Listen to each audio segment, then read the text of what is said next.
Welcome to Word of Hope, Ovarian Cancer Podcast, brought to you in partnership with Word and Libby's Hope. For more links and information on this episode, visit wordofhopepodcast.com. Welcome to episode number 2, the Word of Hope Ovarian Cancer Podcast. The Word of Hope Ovarian Cancer Podcast is about ovarian cancer research and education, co-hosted by Paul Cacciatore of Libby's Hope and myself, Nate Manahan, from Women's Oncology Research and Dialogue, also known as WORD.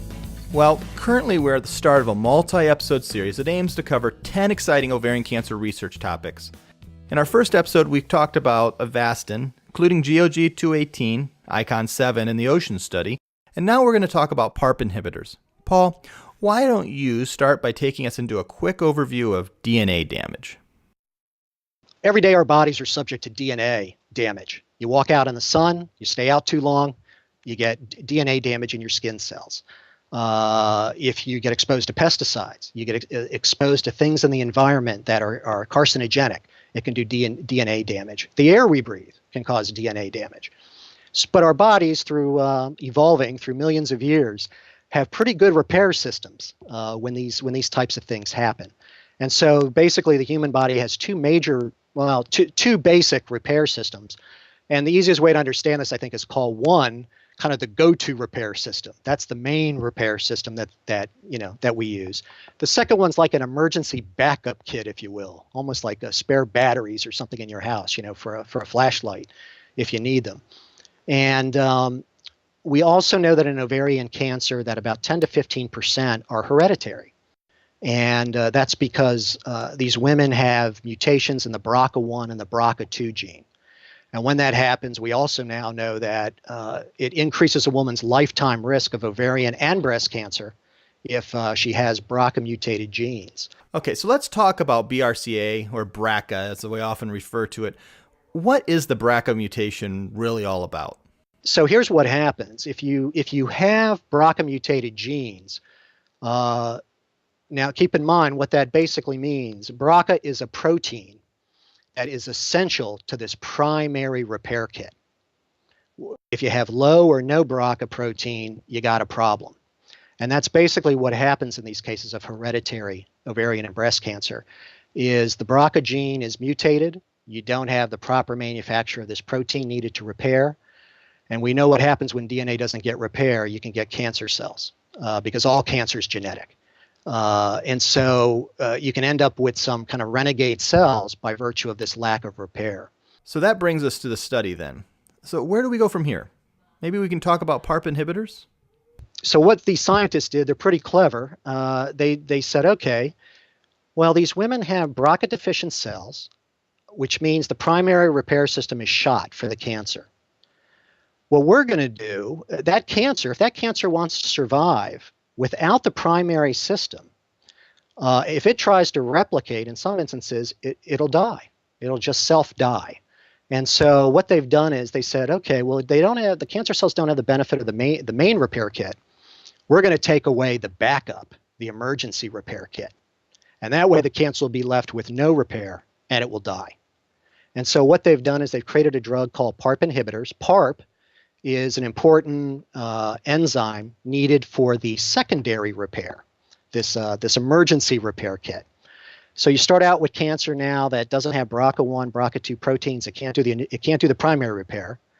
The women are infused with this drug, olaparib, which takes away the PARP enzyme critical to the secondary repair, and voila, you have what's known as a synthetic lethality, kind of a cool name, which just means that the fact that your BRCA mutated genes doesn't cause the cancer to die.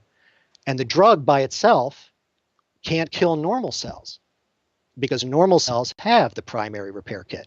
So basically what it comes down to is you're taking away this backup system that the cancer cells need, the only system they have to repair themselves in the event of DNA damage, and it causes the cells to die. And so it's a really fascinating area. I think this is just a real godsend for women with BRCA1 and BRCA2 mutated cancers, again, anywhere from 10 to 15%. And as we'll discuss a little bit later, there's a couple exciting developments, which include the fact that scientists now think that this primary repair system defect, which remember is the primary driver of how these drugs work, this class of drugs, how they work, they now think it may not be just the BRCA1 and BRCA2 inherited mutations. It may also relate to a certain amount of what they call somatic mutations. These are mutations that you don't inherit from your mother and father's side of the family, but rather it's basically gene damage that's done just through living in your everyday life, which is nice because that may mean that this drug can be applied to more sporadic cases of ovarian cancer rather than just be isolated in the inherited cases.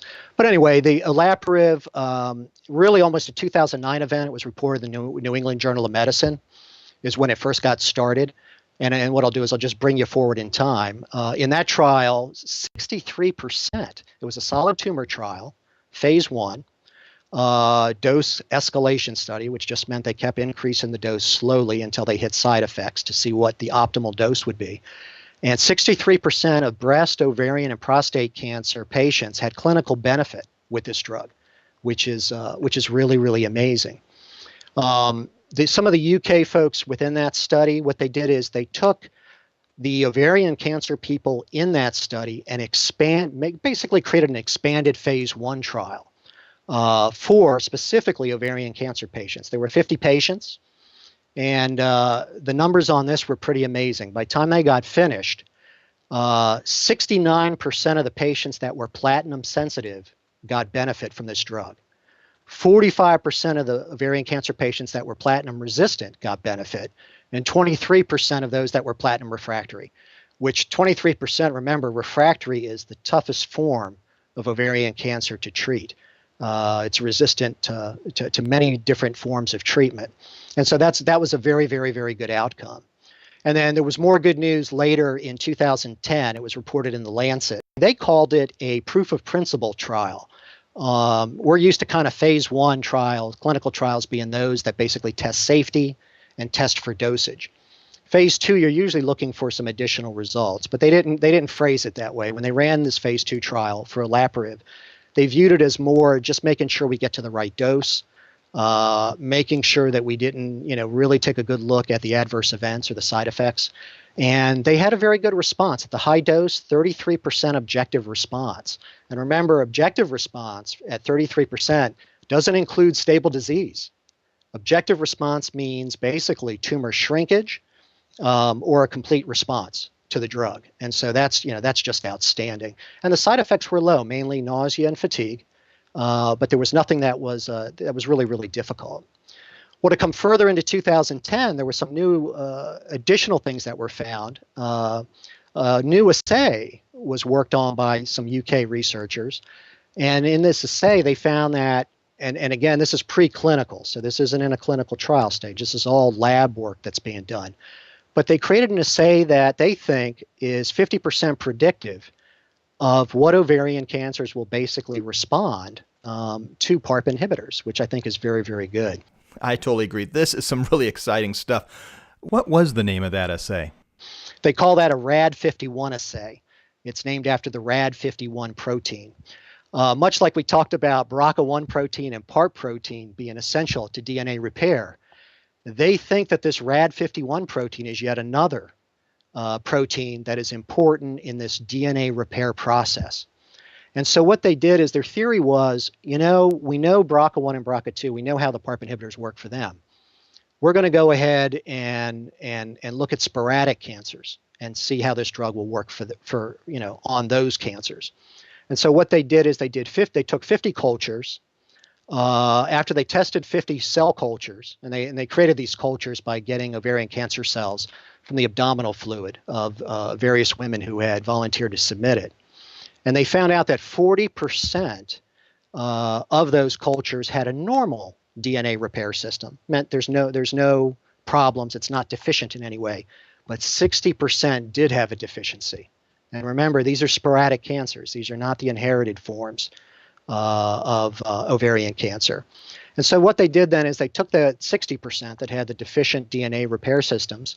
They went ahead and used a PARP inhibitor. It has a big, long code name. It's called PF01367338. Unfortunately, we don't have a nice generic name for it yet. It goes by these long code numbers. But when they tested it, now remember, so they isolated the sporadic ovarian cancers that were deficient in their DNA repair because of a low RAD51 protein.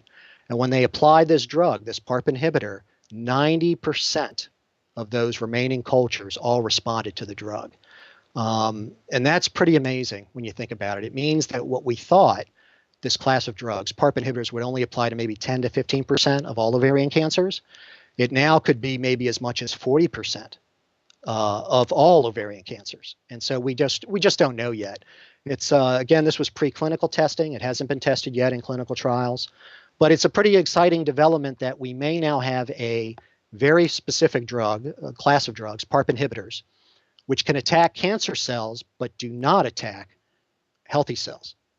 And to think that this can apply to a larger class of ovarian cancer patients is pretty exciting. I'll give you one example. There was a phase 1 trial that reported also in 2010, a brand new drug called MK4827.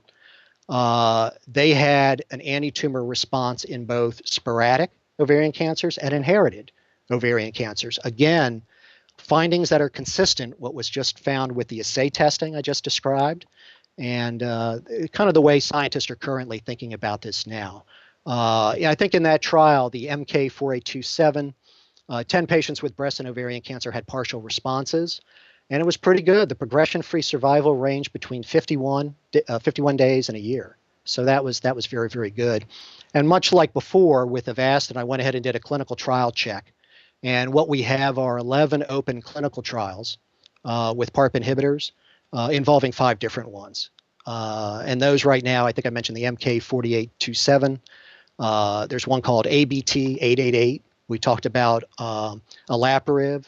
The PF, let's just call it the PF PARP inhibitor, the one I mentioned with the long code name, and a 5th one called BSI-201. Excellent, Paul. Thank you so much. That was an excellent overview of PARP inhibitors, and it provides a lot for us to look forward to. Be sure to look for our next episode of Word of Hope Ovarian Cancer Podcast as we continue through our series on 10 exciting ovarian cancer research topics for 2010. On episode 3, we'll be covering NKTR102 for platinum-resistant ovarian cancers, and we'll be talking more about standard of care for ovarian cancer treatment. As always, for show notes, links, references, and how to subscribe to this podcast, be sure to visit wordofhopepodcast.com. Paul has written a lot of great articles with references that cover the topics discussed today, and we'll have links to those articles as well at wordofhopepodcast.com. Thanks for listening, and we'll see you next time.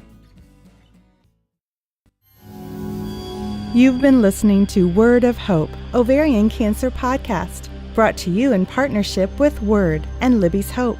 For more information on this episode and how to subscribe, visit wordofhopepodcast.com.